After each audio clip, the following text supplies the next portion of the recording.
After World War II was over in Yugoslavia, the communist government began arresting and imprisoning women. They imprisoned them in concentration camps at a far higher rate than women had ever been convicted and imprisoned before.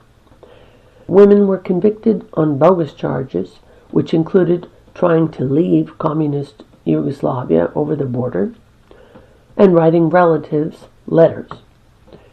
Some of the women were political prisoners. Others were arrested and their assets confiscated because they were wealthy. One of the locations where the women were held was this castle in Brestanica, which was known during the war as Rajenburg. It is in Southeast Slovenia. Conditions for the female captives varied. A number of the younger women were given forced labor duties, such as sewing, which they were able to more or less complete. Others worked forced labor, building what is now the freeway from Slovenia to Serbia. This was backbreaking work, which permanently damaged most of them.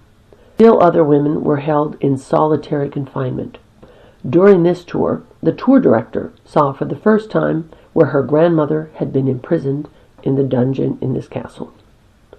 This exhibit at Brestanica regarding the women's concentration camp is remarkable for what it does not have. It contains no photographs or any records of the female captives, despite the fact that 1,000 to 2,000 women came through this castle when it was a concentration camp. Imagine visiting a former Nazi concentration camp and finding in the exhibits that the only photographs available are of the Nazi guards having fun, for example, playing soccer. It would be an international outrage. Yet this is what this Brestanica museum contains. The museum staff on the day of our visit did not have a rational explanation for the absence of the photographs.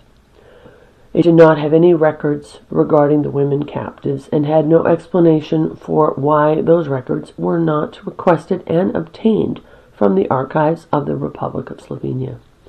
They would not allow any staff to be filmed during this tour. Hi. My name is Alenka Puhar. I used to be a journalist, now I'm a writer, a researcher.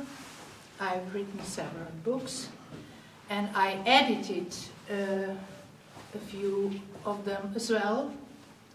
And the one that is dearest to my heart is this one. These are memoirs of Angela Puhar.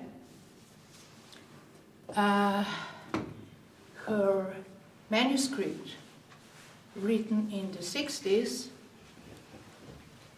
was hidden for 2 or 3 decades, then was transported to USA to her nephew, and it survived, and this nephew, who was a doctor in California, in San Diego, decided to give those papers to me.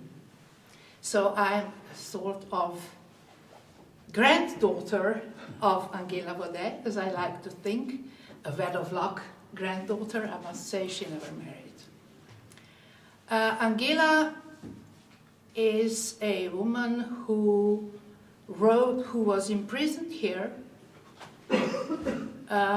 for many years and survived to tell her story. In secret, as I stressed, because she was under surveillance for the rest of her life, and if the police thought that what she was writing, she would have prevented not only the publication, but maybe her freedom as well. I was going to ask you to go to that little room behind you, but it would be, you'll do it later, but it's very important that you enter that room and look around you for reasons that I'll tell you very soon now. Now, let me start with a statement that women's crimes and criminality was never a big problem in Slovenia. It isn't today, and it wasn't 100 years ago. Never. Before World War II, there was only one institution, one facility for women sentenced to imprisonment. That was in Castle Begunje. And it wasn't really a prison. It was a monastery. And not just the building was a former monastery, it was an actual monastery, and the nuns ran it. Not guards, not sort of army or any in-between sort of profession.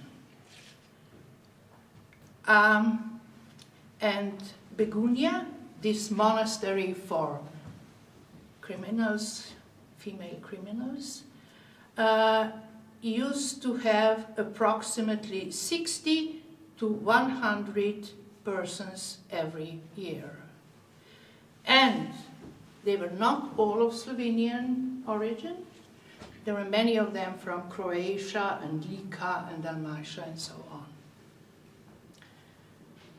After the World War II, with the communist regime, this building had 1,000 and a few more female prisoners. So, from before the Second World War to the end of the Second World War, the criminality of women increased 10 times. And it is these 1,000 living in this castle, in cells like that, was just one part of the carcered population. There was a second category.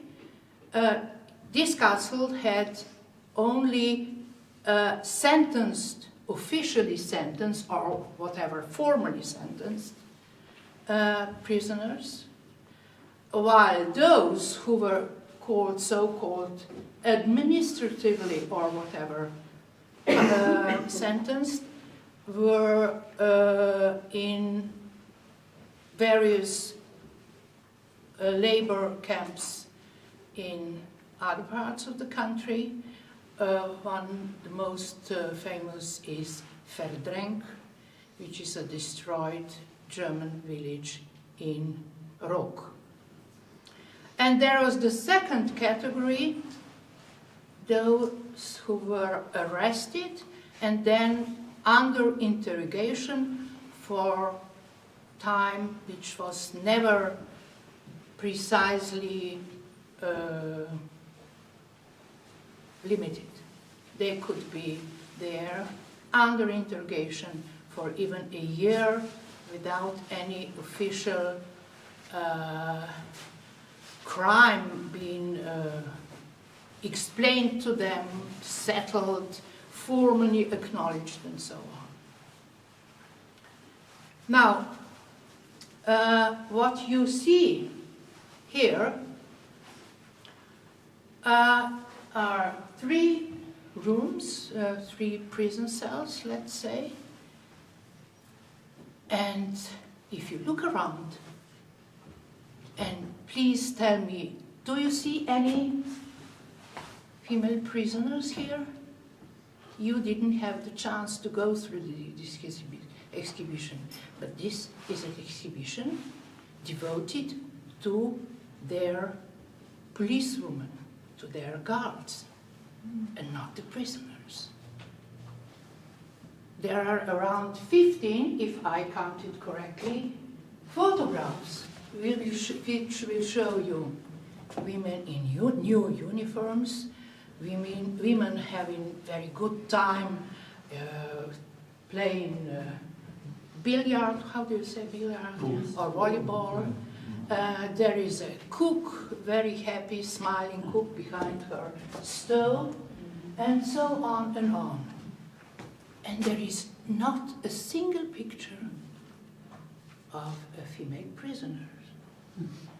Yet, in just 1 year, 1,000 of them were here under this very roof. So there's no pictures of prisoners in this exhibition? Well, only deportees? Maybe. I'm just asking. Yeah. Well, I haven't found one. Have you? No. No. Why is that? Why is that?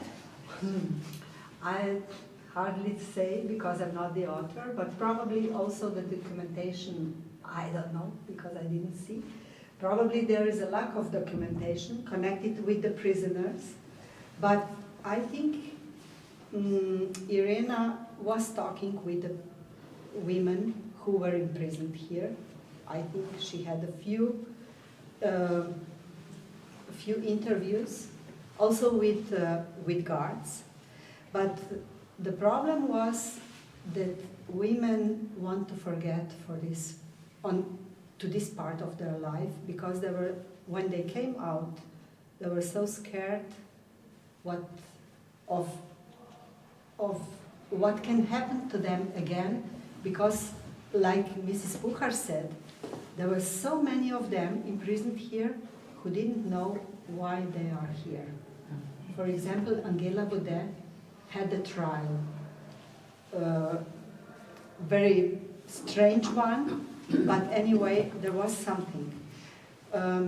I think Mrs. Puhar will remember when you filmed the film about Angela Baudet, one of the former prisoners came to the yard. And this was the mother of a very well-known Slovenian singer and interpreter of Slovenian folk songs. She never knew till the end of her life why she was here in Rajenburg. And there were so many of them. And of course, I cannot argue with an argument. You said there are no persons imprisoned actually here.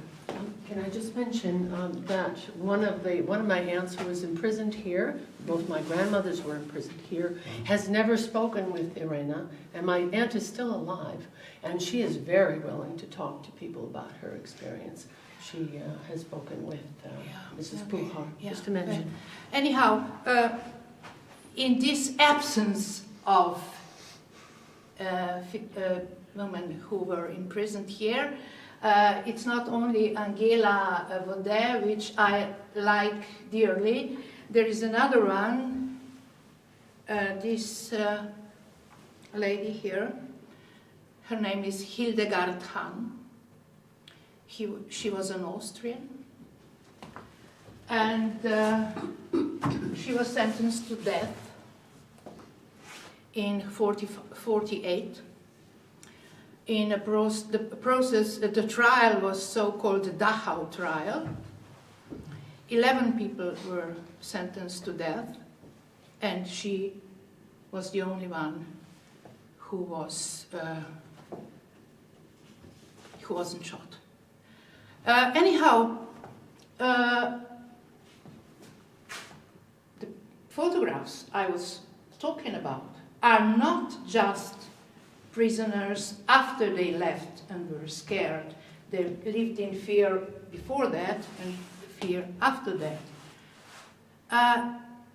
One of the strange characteristics, not only of history, but of present time, of the research of present time, is that so few people take any attention to phenomena like that.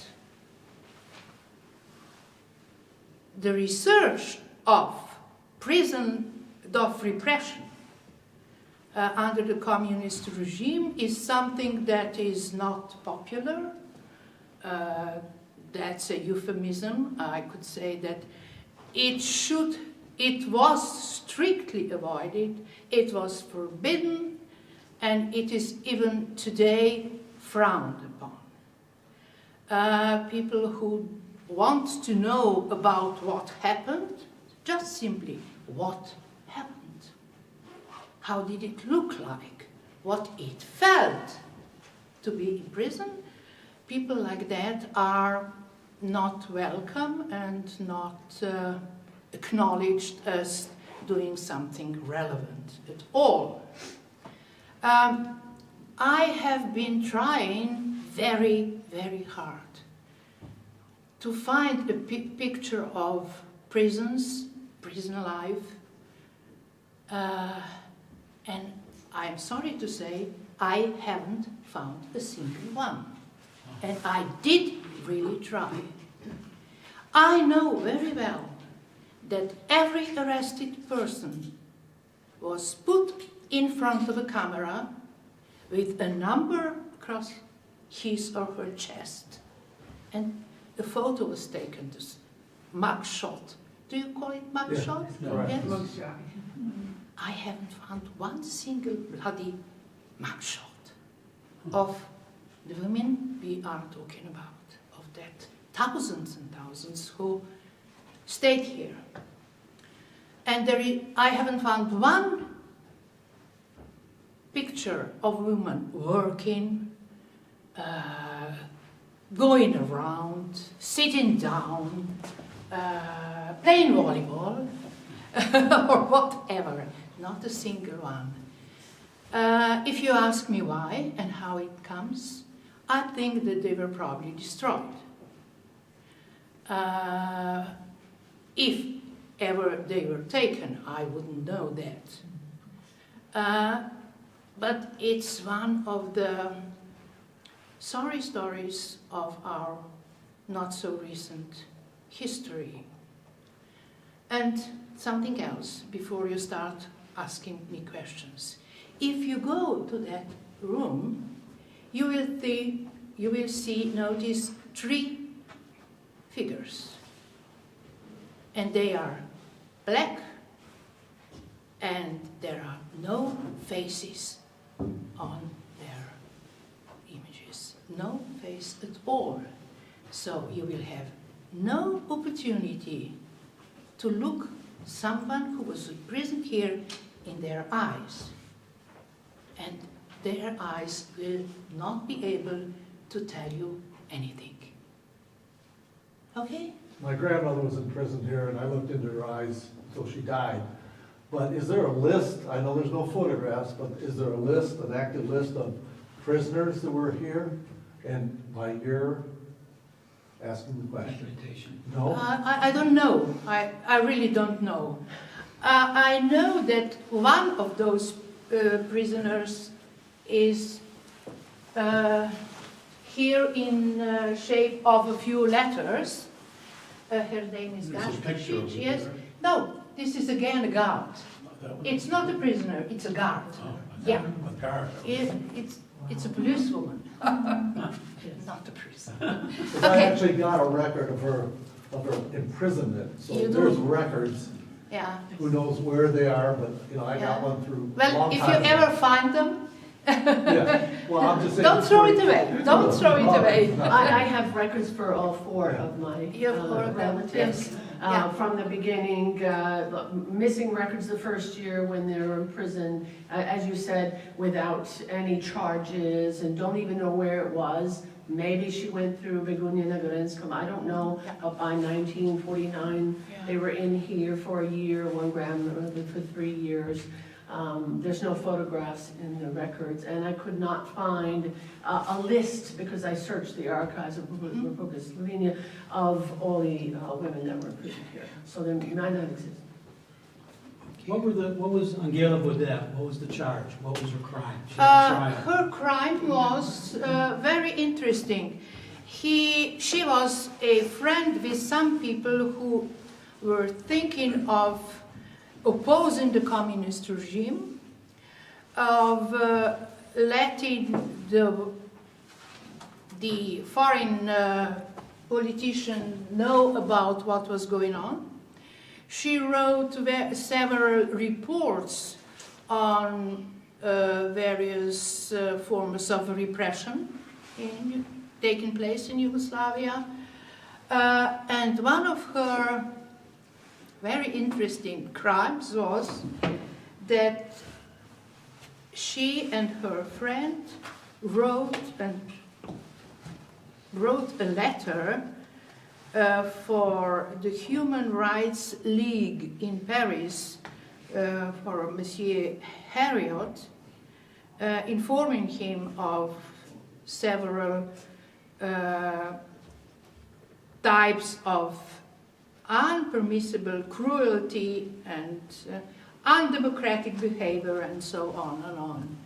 I also know that they were thinking about writing a letter to Eleanor Roosevelt, but I don't know if they ever managed to do that. So that was her crime. She got 20 years. Would they write them along? That was a very common punishment on Nuremberg trials for the higher Nazi politicians. Very interesting. There were several very well-educated women imprisoned here and also in Begunia. Yeah. And maybe it's worth to mention, for me, for example, that Angela Vodel was pre-war communist. She Yes. was a member of communist Angela party. Vodel was So a she very- was a critical voice. Angela from Vodel was a inside. very remarkable woman. She was born in the end of 19th century, in 1892, and she was one of the first members of the Communist Party when she was young, because she was so opposed to all the social injustices she saw around her that she entered the Communist Party. She was very much interested in, let's say, feminist studies and wrote 2 books on the subject. She worked with disabled children as a teacher, and she was expelled from the Communist Party in 1939 because she was opposed to the Hitler-Stalin Pact. And after the war, as there are several forms of purges of unpleasant people, she was under surveillance all the time, and they used this occasion of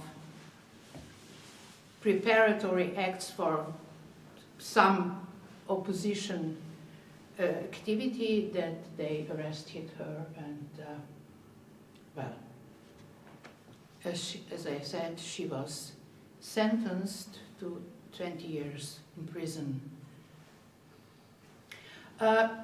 Just short, the trial was called Stara Pravda trial or Nagodet trial, and one of the most famous of the accused and sentenced was Dr. Boris Forlan, and you might know that his daughter, Stasha Forlan-Seton, wrote a book, an autobiography, which is mostly about her father, Boris Forlan.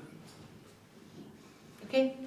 Can you talk about the forced labor that the women were forced to do, the sewing, the working on the freeway in Croatia, hard labor?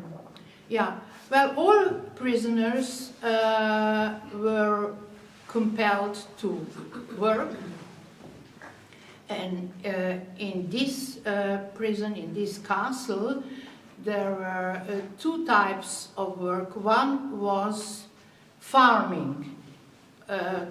The Trappist monastery had a huge property here, and they were extremely good with growing various vegetables, fruit, and so on and on. And women worked there. And the inside job was sewing on sewing machines, various shirts and working clothes and so on and on. Some of the younger women who knew how to sew didn't find it very difficult. Angela, who was nearly the 60s, nearly 60, did complain a lot about it. She just couldn't manage to fulfill the norm. The norm was very high.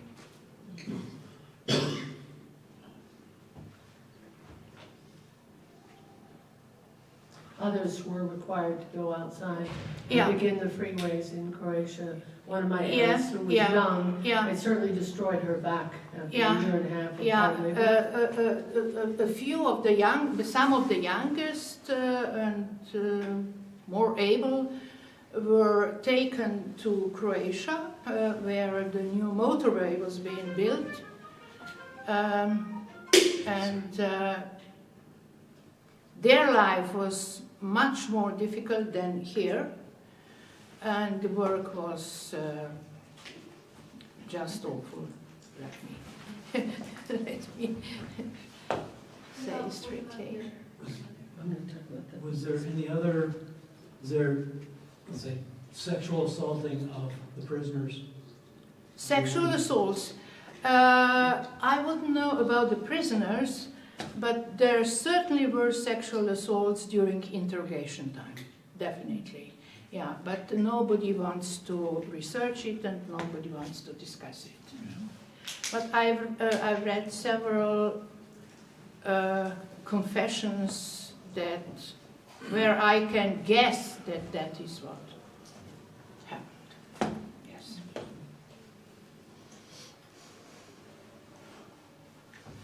You know, Maria, it's interesting, you talked about the prison camps. I just received a text from my sister who asked me to look into the prison camp where they worked on roads and that kind of thing, which is what we were talking about yesterday. I can say something about the concentration camp. Often we refer to communist prisons. In the last exhibit, we saw the Nazi imprisonment was referred to as a concentration camp or tabor. Technically, a concentration camp is where a large number of people are gathered in a detention facility, prison, or even in an open air type of prison.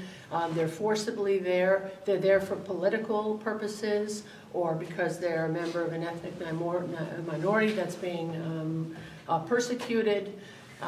In this case, normally a prison refers to someone who has had a lawful type of a trial, they're serving their sentence. None of the women in this system were given a lawful trial and serving a lawful type of sentence in any kind of democratic oriented country. So I would refer to all the women serving here in this time as being in a concentration camp. They also had, my grandmother, I think we're going to another section, one of my grandmothers was held for 3 years here, most of the time in solitary confinement. She was withheld water, food, and she was tortured.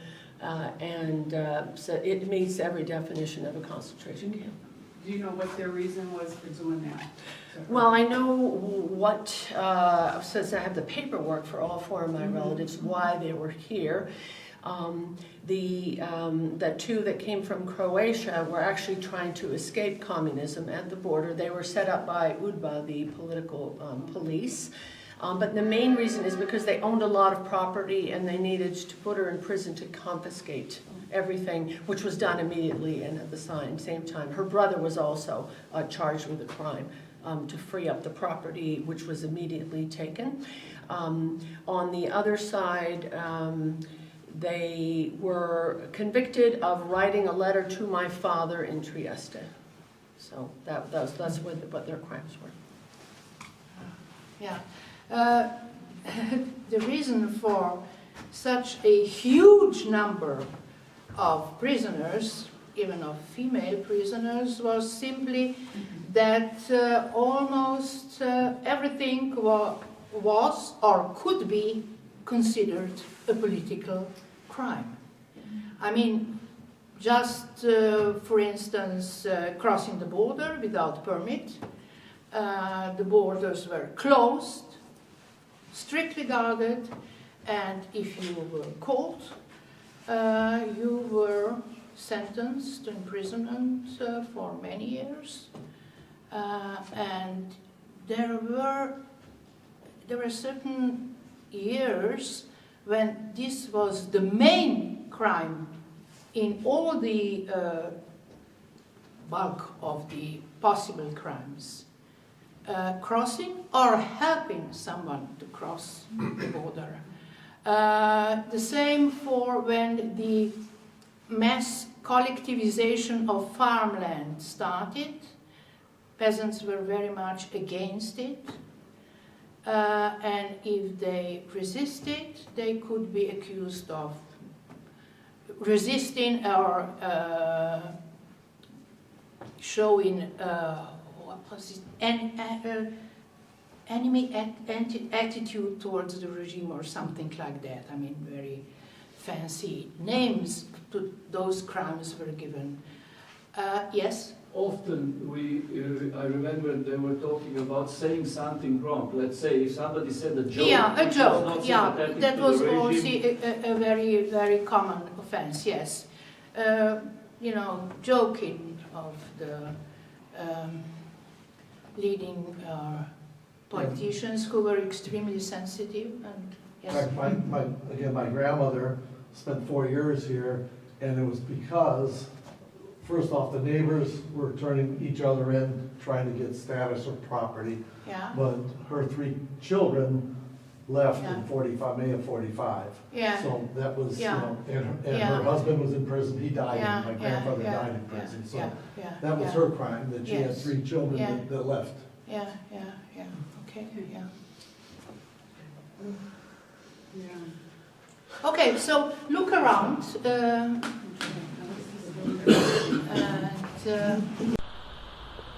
According to the museum staff, at one time when the women's concentration camp was running in this castle, there were 7 cells for solitary confinement for women constructed in the dungeon or basement of this castle, which is where we are here walking around.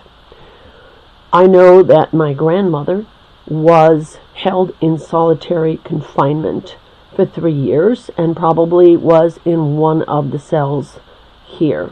She committed no crime, but she was given special treatment because her niece was an UDBA agent who intentionally imprisoned her here, withheld water, withheld food, and tortured her as she tried to get her son, my uncle Vladimir Rus, to work for UDBA, the secret political police.